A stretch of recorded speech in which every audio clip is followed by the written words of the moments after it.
Yeah, good morning.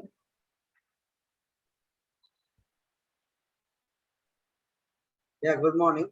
In the previous class, we have discussed three parts such as um, psychological part, physiological part, and a physical part. Psychological part, physiological part, and a physical part. After that, we discussed the speech circuit as external part and internal part, and a psychological and non-psychological, and active part and passive part. For this passive active part, we discussed as finally in the psychological part localized in the brain, we may term everything which is active as executive, active part as executive part, and everything which is passive as receptive. Okay, so the active part is executive part and the passive part is receptive part. Okay, then it is not enough. Then we have to know, we have to move further. Then a faculty of association and coordination comes into operation. A faculty of coordination and association comes into operation as soon as one gets beyond individual science in isolation. Okay, if we go beyond individual science in isolation, then immediately we will get the faculty of association and coordination, right? What do you mean by what do you mean the word faculty? What do you mean the word faculty? Here faculty means the power of association and coordination here. Okay, throughout this text, whenever we find the word faculty, we should understand that it is power. Okay, linguistic faculty, that is linguistic power. So then a faculty of association and coordination comes into operation as soon as one goes beyond individual science in isolation, right? This faculty plays a major role in the organization of language as a system. This faculty of association and coordination plays major role in the organization of a language as a system. Organization of the language as a system, this faculty plays important role. That is association and coordination. Okay, until now we discussed individual act of speech. Only individual act of speech, only we consider the mind of the individual. Now we are going to discuss the faculty of association and coordination in this process. Okay, so then in order to understand this role, in order to understand this faculty, the role of this faculty, we must leave the individual act. We must leave the individual act. Right? Merely language in embryo. Actually, individual act is merely language in embryo. Right? So now we have to move. We have to move by leaving the individual act of speech. By leaving the individual act of speech, we have to move social phenomena of linguistic structure. Social phenomena of linguistic structure. Okay. So in this, let us discuss social phenomena of linguistic structure. All the individuals linguistically linked in the manner of association and coordination. All the members linguistically, all the individuals linguistically linked in the manner of association and coordination will establish among themselves a kind of mean.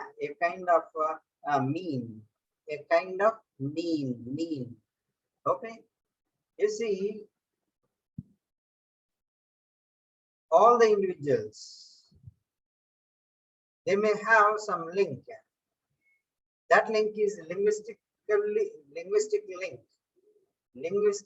linked. Okay, they are all these individuals are linguistically linked in the manner of association and coordination. Is the plain truth. These individuals, they may coordinate, they may associate with each other linguistically because there is a link, and this coordination, this association, which is the link, linguistically linked, will establish among themselves, a kind of meaning, right? So here meaning is surely the collective activity. Okay, one individual can utter, one individual can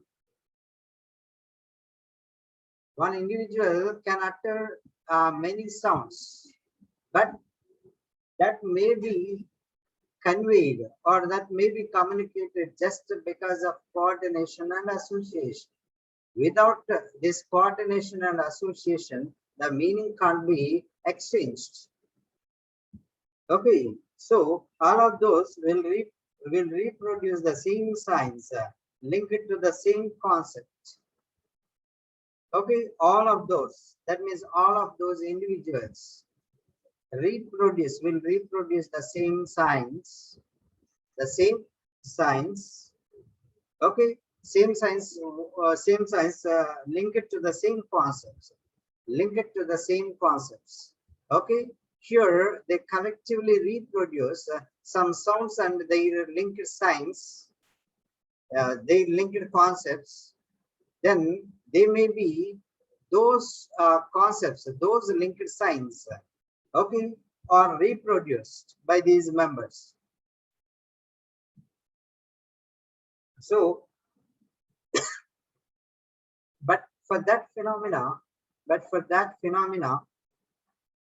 okay, what is the origin of this social crystallization? How it happened? You see, the physical part of the circuit can be dismissed from consideration straight away. To understand this, let us dismiss physical part.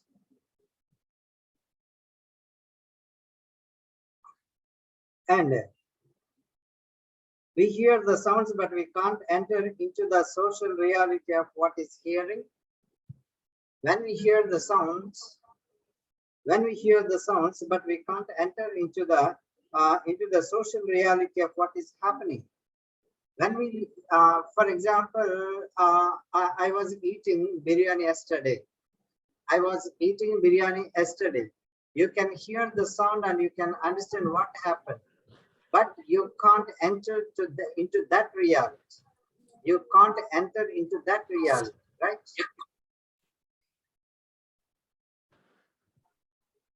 So the physical part of the circuit can be dismissed. We hear the sounds, but we can't enter into the social reality of what is happening. Okay, we can't go to the past, and we can't experience the real happening. The psychological part of the circuit. The psychological part of the circuit is not involved in its entirely either. The psychological part of the circuit is not involved. For example, let us suppose.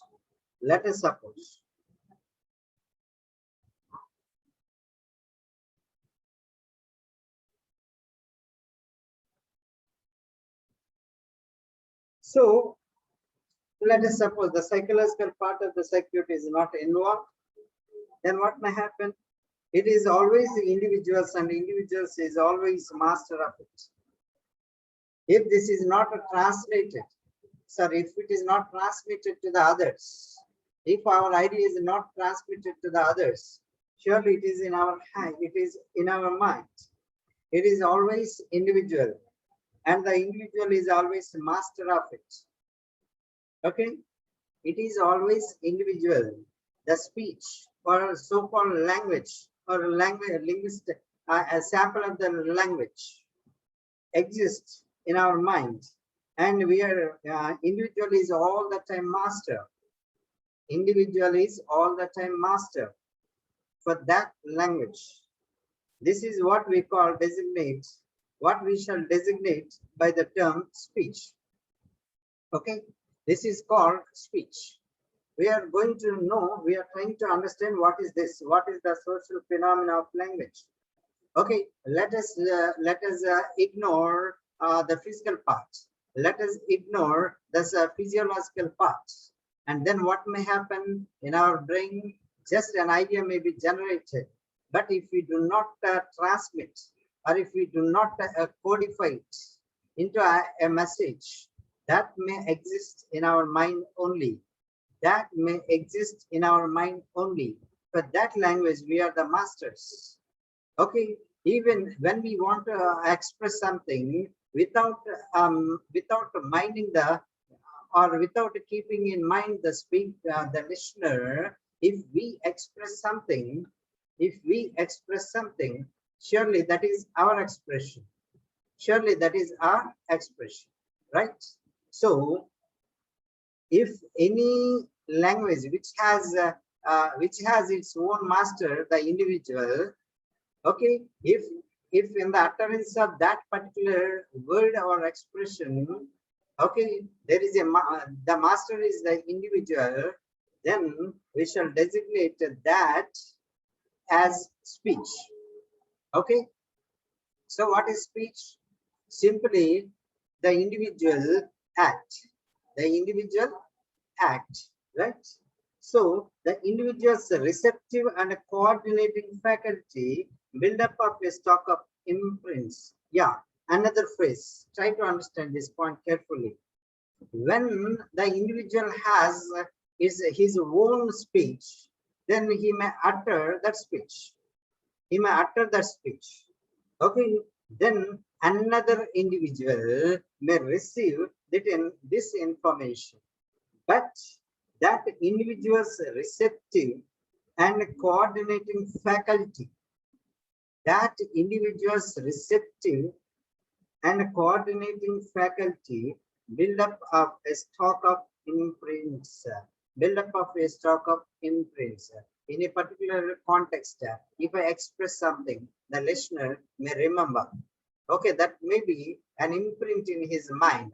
Likewise, as a receiver, we may receive many imprints like that. We may receive many expressions like that.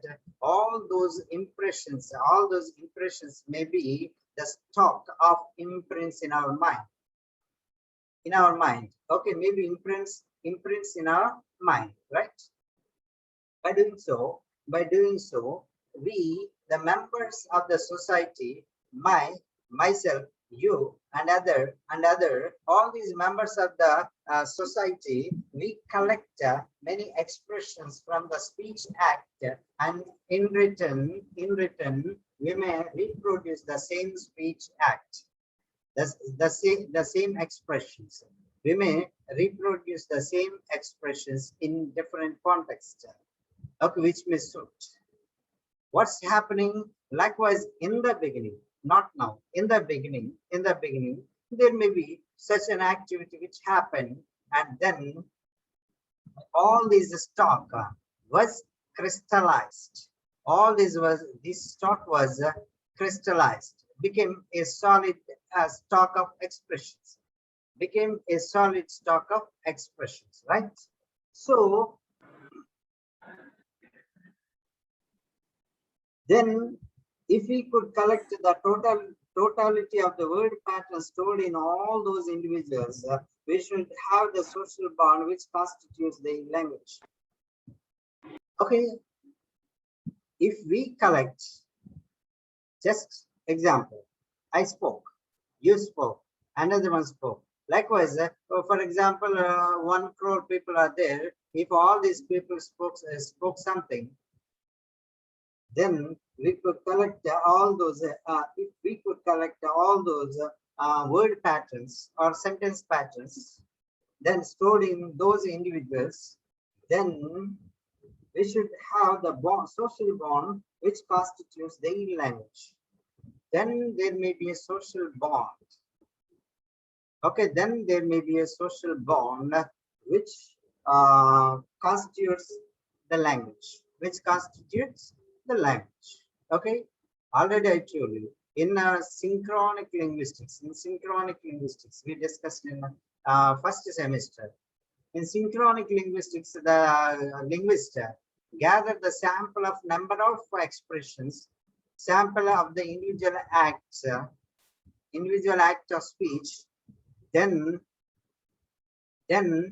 those individual act of speech, the samples of those individual act of speech may be consolidated, may be data processed, and then finally some set of rules were formulated. This is how we discussed. Okay, in the same manner, if we could collect the totality of the word patterns stored in all those individuals, we should have the social bond which constitutes their language. If we collect such words like this, then there may be a social bond which constitutes their language. Okay, finally we can say in such a way, we can define the word language as, from the social point of view, social phenomena point of view. Okay, social aspect. From social aspect, we can define language as, language is a fund accumulated by the members of the community. Language is a fund accumulated by the members of the community through the practice of speech, a grammatical system existing potentially in every brain, or more exactly in the brains of group of individuals. Try to understand this statement carefully. Language is a fund accumulated by the members of the community. You should understand what is language according to this Pedinoti Sasha. Language is a fund accumulated by the members of the community, by the members of speech community, through the practice of speech act, through the practice of speech act. Grammatically system existing potentially, grammatical system existing potentially in every brain. Here, in this process of practicing the individual act of speech, in this process of practicing individual act of speech, we can understand that there is a grammatical system existing potentially in the brains of every individual. Okay, if I say నేను ఇప్పుడు అన్నం తినలేదు, నేను ఇప్పుడు నేను నిన్న అన్నం తింటున్నాను అన్నారనుకోండి, నేను నిన్న అన్నం తింటున్నాను అన్నారనుకోండి, మేబీ పాస్ట్ కంటిన్యూస్. ఓకే, అలా కాకుండా నేను రేపు వచ్చేసాను అన్నారనుకోండి, నేను రేపు వచ్చేసాను అన్నారనుకోండి, దెన్ వస్తాను అని చెప్పాలి, వచ్చేసాను కాదు అనే విషయం మనకి ఎలా తెలుస్తుంది? గ్రామర్ తెలియక ముందే మనకి, అంటే స్కూల్కి వెళ్ళి చదవక ముందే వచ్చేసాను అని చెప్పాలా, వస్తాను అని చెప్పాలా అనే విషయం మనకు అర్థమైపోతుంది. How is it possible? Because in our brain, there is such a grammatical system existing potentially. There is such grammatical system existing potentially in every brain, or more exactly in the brains of the group of individual, in the brains of the groups of individual, such potential, grammatically potential, potency is existing. Grammatical potency is existing. Because of that grammatical potency, these statements or these expressions may be grammatically correct expressions, or somebody may correct grammatically correct the sentence grammatically, correct grammatically, so that it is grammatically correct. They may correct the statement so that it is grammatically correct. If you observe the small kids, when they speak wrong sentences, parents, neighbors, friends, that means elders, they may correct the expression, right? So the language is never complete in any single individual. So from this point, individual act of speech is complete in one individual. Act of speech is complete in one individual. If you have some act of speech, you can write on paper. If you have some act of speech, and then if you have some speech in your mind, then you can recite yourself. But the language is not so. The language is not so, right? So the language is never complete in any single individual, because it exists. It exists perfectly only in the collectivity. The language exists only in the collectivity. Exists only in the collectivity. That's why whenever we speak a particular expression, that should be so socially acceptable, and that should be understood by the society. Then only your expression has a particular sense, or else there is no particular sense, right? So by distinguishing between the language itself and speech, now we have to distinguish between the language and the speech. Language and speech. Now we got the 2 points, language and speech, right? So by distinguishing between the language itself and speech, we distinguish at the same time, what is social from what is individual, what is social from what is individual, and another one, what is essential from what is ancillary. What is essential, that is what is main, and what is ancillary, that is what is supportive and more or less accidental. We have to analyze these also. We have to analyze this also. Okay, now let us understand what is this language and speech. What is this language and speech that was discussed? The language itself is not a function of the speaker. The language itself is not a function of the speaker. It is the product passively registered by the individual. It is the product passively registered by the individual. Okay, whatever we speak, actually they are not our own words. Okay, if anyone says that, if anyone asks you, how are you? Then you may say, I'm fine. How do you know to say that you are fine? How do you know to say, I'm fine? Because you learned from others. You learned it from others in such a way. Okay, language is not a function of the speaker, not speech here, language. Language itself is not a function of the speaker. It is the product passively registered. It is the product passively registered by the individual, in our brain. Okay, then what is speech?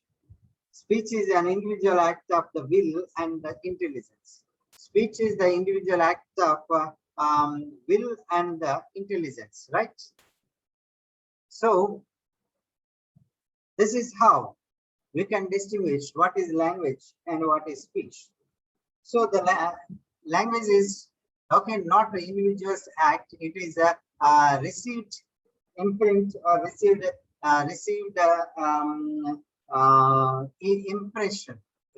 impression.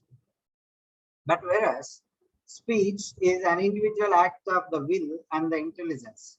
Individual act of the will and the intelligence. Okay. So in speech, we must distinguish. The combinations through which the speaker uses the code provided by the language in order to express his own thoughts. The combinations may be expressed in individual act of speech. Those combinations through which the speaker uses the code, provided by the language. Who provided this code? Okay, when we have an idea in our mind, that idea may be encoded into a particular code. For example, I have an idea in my mind. This is a book. Okay, if I don't know what is that code, that book, book is a book. Okay, if I don't know that code, how can I transmit, or how can I send, or how can I utter that idea? That's why surely the combinations are encoded by the speaker.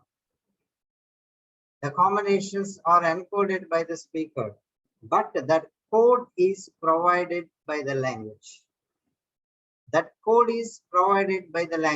Because this is the code which the society know. Or which is known among the members of the society. For example, if I utter the word book, all the members of the society may know what the book is. Right? So the combinations through which the speaker uses the code,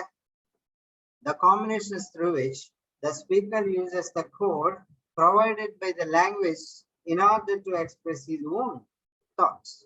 Surely the code is provided by the society by using by the language. The code is provided by the language. Okay, in order to express his own, the thoughts. Okay, then using this code, the speaker will communicate something. The speaker will compose the combinations, right? The psychophysical mechanism, which enables him to externalize these combinations. The psychophysical mechanism will enables the speaker. The psychophysical mechanism enables the speaker to externalize these combinations. To express externally these combinations. Okay, without that language code, generally we can't express anything.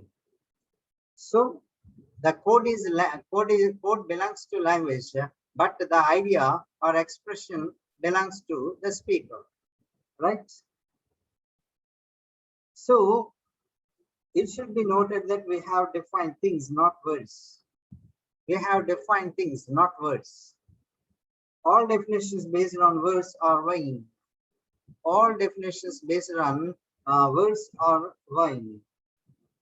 Okay. It is error of the method if we start with the words. Without understanding the things. Okay. When I utter the word elephant, you should remember that thing. What is the animal? What is that particular animal? It is the animal, not the word. Important. Okay. It is error of the method to proceed. From words in order to give definitions of things. It is error of the method to proceed from words in order to give definitions of things.